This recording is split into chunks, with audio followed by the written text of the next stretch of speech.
নমস্কার, আমি ব্রততী। বাংলা সাহিত্য পাঠে ব্রততী চ্যানেলে আপনাদের সকলকে অনেক অনেক স্বাগত জানাচ্ছি। সুকুমার রায়ের গল্প সংকলন পাগলা দাশু থেকে আজকে চতুর্থ গল্প দাশুর কীর্তি শুরু করছি। নবীনচাঁদ স্কুলে এসেই বলল কাল তাকে ডাকাতে ধরেছিল। শুনে স্কুল শুদ্ধ সবাই হা হা করে ছুটে আসলো। ডাকাতে ধরেছিল? কি বলিস রে? ডাকাত না তো কি? বিকেলবেলায় সে জ্যোতিলালের বাড়ি পড়তে গিয়েছিল। সেখান থেকে ফিরবার সময় ডাকাতেরা তাকে ধরে তার মাথায় চাটি মেরে তার নতুন কেনা শখের পিরানটিতে কাদা জলের পিচকিরি দিয়ে দিল। আর যাওয়ার সময় বলে গেল, চুপ করে দাঁড়িয়ে থাক, নইলে দড়াম করে তোর মাথা উড়িয়ে দেব। তাই সে ভয়ে আড়ষ্ট হয়ে রাস্তায় প্রায় 20 মিনিট দাঁড়িয়েছিল। এমন সময় তার বড় মামা এসে তার কান ধরে বাড়িতে নিয়ে বললেন, রাস্তায় সংসারে ইয়ার্কি করা হচ্ছিল। নবীনচাঁদ কাঁদো কাঁদো গলায় বলে উঠল, আমি কি করব, আমায় ডাকাত ধরেছিল। শুনে তার মামা প্রকাণ্ড এক চড় তুলে বললেন, ফের জ্যাঠামি। নবীনচাঁদ দেখল মামার সঙ্গে তর্ক করাই বৃথা, কারণ সত্যি সত্যি তাকে যে ডাকাতে ধরেছিল এ কথা তার বাড়ির কাউকে বিশ্বাস করানো শক্ত। সুতরাং তার মনের দুঃখ এতক্ষণ মনের মধ্যেই চাপা ছিল।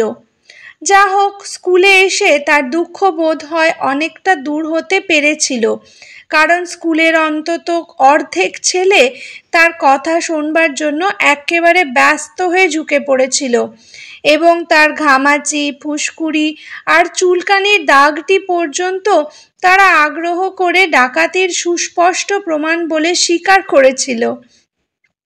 দু একজন যারা তার কনুইয়ের আঁচড়টাকে পুরনো বলে সন্দেহ করেছিল, তারাও বলল যে হাঁটুর কাছে যে ছড়ে গেছে সেটা একেবারে টাটকা নতুন, কিন্তু তার পায়ের গোড়ালিতে যে ঘায়ের মতো ছিল সেটাকে দেখে কেষ্টা যখন বলল, ওটা তো জুতোর ফোসকা, তখন নবীনচাঁদ ভয়ানক চটে বলল, যাও, তোমাদের কাছে আর কিচ্ছু বলবো না।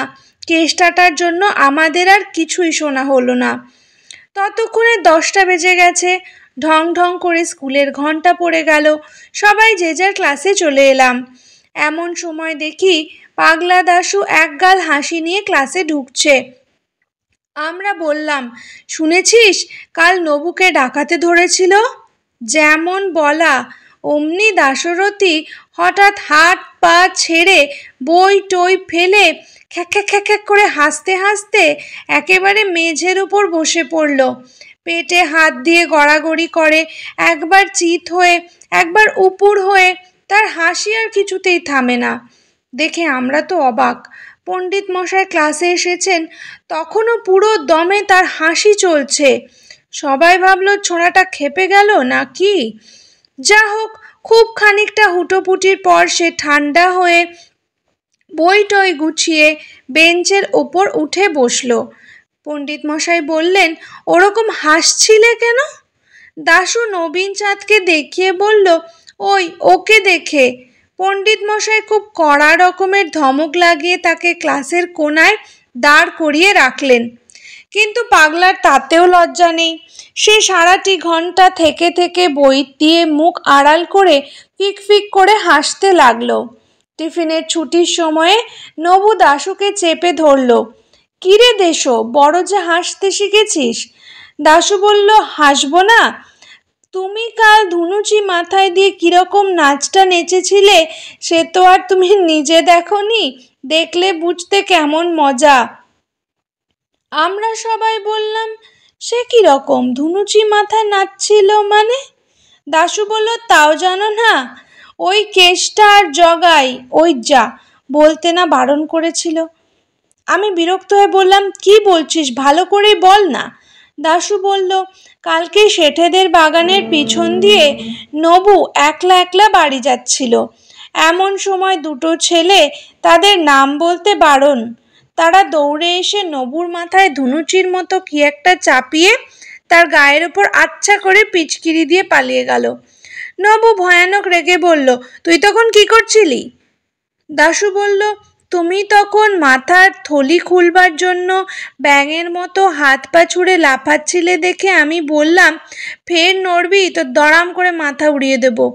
তাই শুনে তুমি রাস্তার মধ্যে কাঠ হয়ে দাঁড়িয়ে রইলে। তাই আমি তোমার বড় মামাকে ডেকে আনলাম। নবীন চাঁদের যেমন বাবুয়ানা তেমনি তার দেমাক, এই জন্যই তাকে কেউ পছন্দ করতো না। তার লাঞ্ছনার বর্ণনা শুনে সবাই খুব খুশি হলাম। ব্রজলাল ছেলে মানুষ, সে ব্যাপারটা বুঝতে না পেরে বলল, তবে যে নবীনদা বলছিল তাকে ডাকাতে ধরেছে। দাশু বলল, দূর বোকা, কেষ্টা কি ডাকাত? বলতে না বলতে কেষ্টা সেখানে এসে হাজির। কেষ্টা আমাদের উপরের ক্লাসে পড়ে, তার গায়েও বেশ জোর আছে।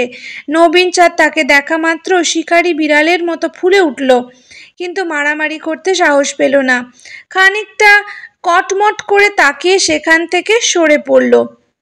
আমরা ভাবলাম গোলমাল মিটে গেল, কিন্তু তার পরদিন ছুটির সময় দেখি নবীন তার দাদা মোহন চাঁদকে নিয়ে হনহন করে আমাদের দিকে আসছে। মোহন চাঁদ এন্ট্রান্স ক্লাসে পড়ে, সে আমাদের চাইতে অনেক বড়।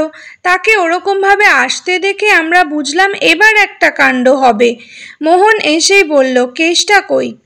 কেষ্টা দূর থেকে তাকে দেখতে পেয়েই কোথায় সরে পড়েছে, তাই তাকে আর পাওয়া গেল না। তখন নবীন চাঁদ বলল, ওই দাশুটা সব জানে, ওকে জিজ্ঞাসা করো। মোহন বলল, কি হে ছোকরা, তুমি সব জানো নাকি?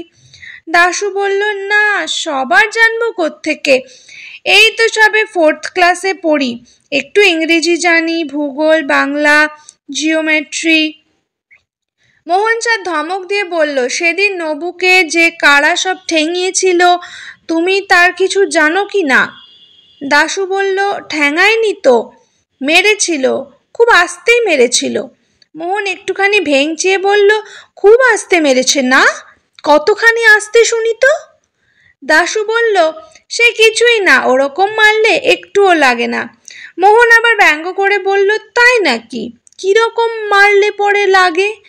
দাশু খানিকটা মাথা চুলকিয়ে তারপর বললে, ওই সেবার হেডমাস্টার মশাই তোমায় যেমন বেত দিয়ে মেরেছিলেন সেরকম। এই কথায় মোহন ভয়ানক চোটে দাশুর কান মুলে দিয়ে চিৎকার করে বলল, দেখ বেয়াদব, ফের জ্যাঠামি করবি তো চাপকিয়ে লাল করে দেব। তুই সেখানে ছিলি কি না, আর কি কি দেখেছিলি সব খুলে বলবি কি না? জানোই তো দাশুর মেজাজ কেমন পাগলাটে গোছের। সে একটুখানি কানে হাত বুলিয়ে তারপর মোহন চাঁদকে ভীষণভাবে আক্রমণ করে বসল। কিল, ঘুষি, চড়, আঁচড়, কামড় সে এমনি চটপট চালিয়ে গেল যে আমরা সবাই হাঁ করে তাকিয়ে রইলাম। মোহন বোধহয় স্বপ্নেও ভাবেনি যে 4th ক্লাসের একটা রোগা ছেলে তাকে অমনভাবে তেড়ে আসতে সাহস পাবে। তাই সে একেবারে থতমত খেয়ে কেমন যেন লড়তেই পারল না। দাশু তাকে 5 সেকেন্ডের মধ্যে মাটিতে চিৎ করে ফেলে হাঁপাতে হাঁপাতে বলল, এর চাইতেও ঢের আস্তে মেরেছিল। এন্ট্রান্স ক্লাসের কয়েকটি ছেলে সেখানে দাঁড়িয়েছিল। তারা যদি মোহনকে সামলে না ফেলতো তাহলে সেদিন তার হাত থেকে দাশুকে বাঁচানোই মুশকিল হতো। পরে একদিন কেষ্টাকে জিজ্ঞাসা করা হয়েছিল, হ্যাঁ রে, নবুকে সেদিন তোরা অমন করলি কেন? কেষ্টা বলল, ওই দাশুটাই তো শিখিয়েছিল ওরকম করতে, আর বলেছিল তাহলে 1 সের জিলিপি পাবি। আমরা বললাম, কই আমাদের তো ভাগ দিলি নে। কেষ্টা বলল, সে কথা আর বলিস কেন, জিলিপি চাইতে গেলুম হতভাগা বলে কিনা, আমার কাছে কেন, ময়রার দোকানে যা, পয়সা ফেলে দে, যত চাস জিলিপি পাবি। আচ্ছা, দাশু কি সত্যি সত্যি পাগল, না কেবল মিচকেমি করে? ব্যাস, দাশুর কীর্তি এখানে আজকের মতো শেষ হলো। এরপরে খুব তাড়াতাড়ি হাজির হব চালিয়াত গল্পটি নিয়ে।